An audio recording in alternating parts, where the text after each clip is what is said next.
Cast your minds back to 2009. The Pies haven't won a grand final yet. We finished fourth on the ladder. We lose to St Kilda in the qualifying final, beat Adelaide by less than a goal in the semi-final, and then get absolutely smashed by eventual premiers Geelong in the prelim. We lose by 73 points. Now, 2009, it's a St Kilda Geelong grand final. And then after that's all said and done, the Matthew Scarlett toe poke, Saints losing, Geelong, that classic Geelong team. After that's all said and done, Luke Ball declares that he wants to come to Collingwood. Let's look into it.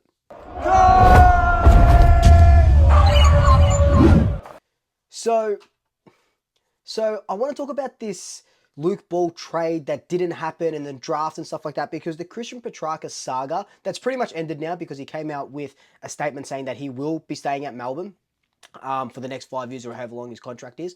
So that's all done, right? I assume a trade couldn't be facilitated with Carlton or Collingwood.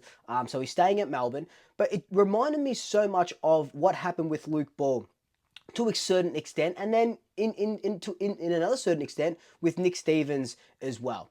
Now, Luke Ball, we know him as the Premiership hero, Luke Ball. We know him as 2011 prelim against Hawthorn when he kicks that amazing match-winning goal. Luke Ball was one of my favourite players back in that era. I loved everything about him, loved his leadership, loved his courage, loved the way he just played football. It was so beautiful. And we always say that the masterstroke in 2010 was Darren Jolly and it was Luke Ball. And then we sort of compared Luke Ball to Tom Mitchell's recruitment in late 2022. We go on to win the premiership in 2023. So I love Luke Ball. But if you weren't really around for that time and don't really remember it, let me refresh your memory on what happened with the Luke Ball trade that didn't happen.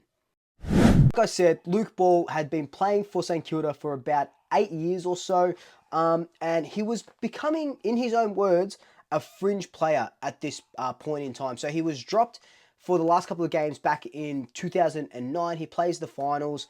He plays the grand final, plays 55% of game time, which is the second least in that whole team for 2009.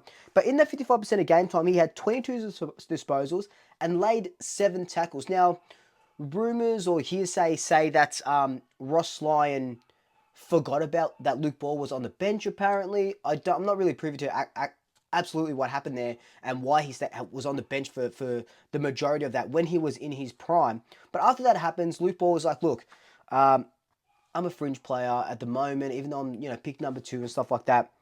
I want to get to Collingwood. There are a couple of other teams interested, but he goes, I want to get to Collingwood. Let's make this trade happen. Now, Collingwood and St Kilda go back and forth, back and forth. The Pies do realise that Luke Ball, at this point in time with the Saints, that he's a fringe player, right? So they've offered pick 30. That was our first pick in the national draft. And, there's no trading of future firsts back in 2009. And St Kilda didn't want it. They wanted a first-round selection because all of a sudden he's like this big hero, big legend. And he was, right? The captain of the football club and stuff like that. And a trade couldn't get done. So on trade deadline, it just blew up. No trade could get done between St Kilda and the Pies. And Luke Ball said that after this sort of happened, he was probably going to go back into the Saints, tail between his legs, and then sort of continue on. But he did really want to get to the Pies. So what happened then was, after he, left the Saints, tore up his contract or whatever he sort of had to do, left the Saints, he nominated for the national draft. Now, one of the only or the first, I couldn't find the exact statistic, but I'm pretty sure he was the first and only player, or one of the first and only players, to nominate for the national draft. Now, that is risky because Collingwood, who he wanted to go to, was pick 30, had pick 30. That was our first pick. So that's the start of the second round or thereabouts. And there's all these other teams, 17 other, or not 17 at the time, it would have been whatever it was, 15 other teams at the time who had picks before us. Now, Luke Ball said in an interview with at the Oz American podcast, he said that you could nominate for the draft, and I think you can still do it now, with a price tag. So Luke Ball, when he nominated for the national draft, he might have said, look, you can pick me up, but I'm going to be worth 800,000 a year, or whatever Collingwood was going to pay for him, right?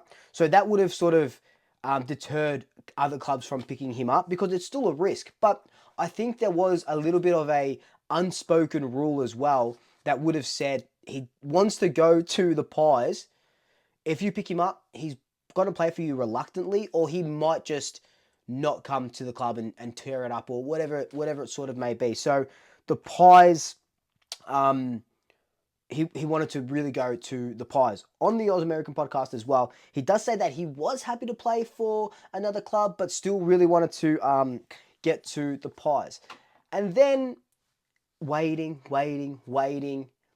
Pick 30 comes along, and Collingwood draft Luke Ball. So Luke Ball gets drafted for the second time in his career. Chief, we'll just get you to stop there for a moment, because it has actually happened, Pickers. We didn't think it would, but Luke Ball has got through to pick number 30 and the home that he wanted, the Collingwood Football Club. Well, he's done very well, and they couldn't get the name out quick enough, the Collingwood people, but, to call his name out. But it's a great result for him. It would have been a nervous little period, I would have thought, the last few days in particular. But well done to Luke Ball, and there's a bit of a cheer when he got called out as well. Does that mean the other clubs were playing a little bit of ducks and drakes, saying they were going to take him, trying to put the pressure on, and just create a bit of angst? Yeah, I think there must have been a little bit of that throughout. And you heard a number of clubs over the last week mention that they are still in the game with Luke Ball. So, yeah, a bit of a surprise to me and a lot of people in the room that he got through to pick 30, but Collingwood is sitting there very happy at the moment.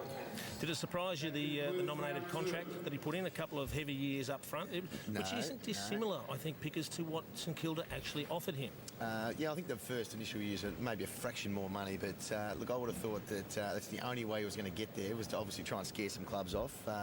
It worked, because he's got to where he's got to.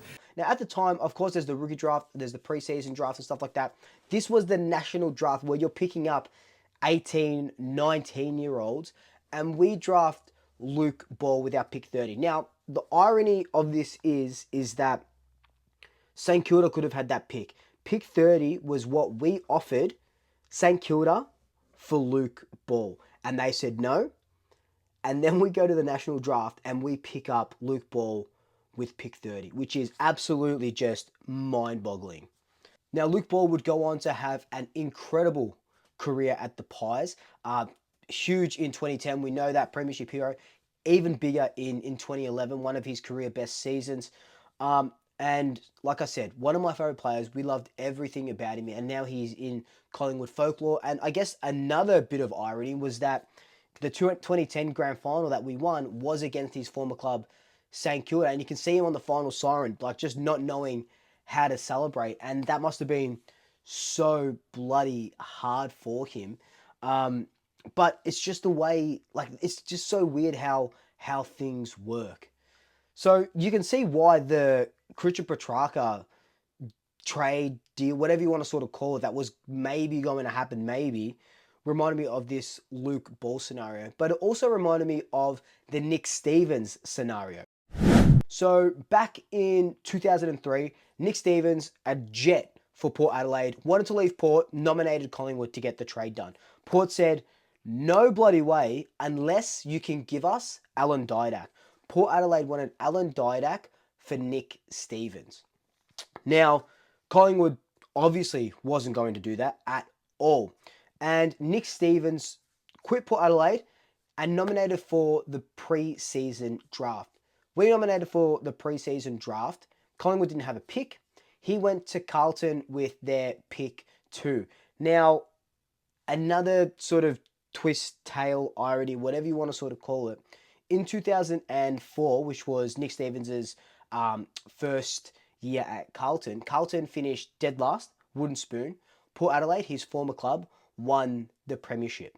So the way the world works, the way the world spins. But you can see that if Christian Petracca, not going to happen anymore, but if he couldn't get a trade facilitated, there are other avenues to go about it. And we have seen that happen a handful of times. Not very often, but it has happened a handful of times in the AFL world. what are your favorite Luke Ball memories, or just favorite trade memories? What's your favorite trade that we've made? Let me know down below. Let me know if you like this video down below. I can do more of them. But until then, like, comment, subscribe, tell your family, tell your friends, tell your pets, and also the same double shackers. I'll swoop you later.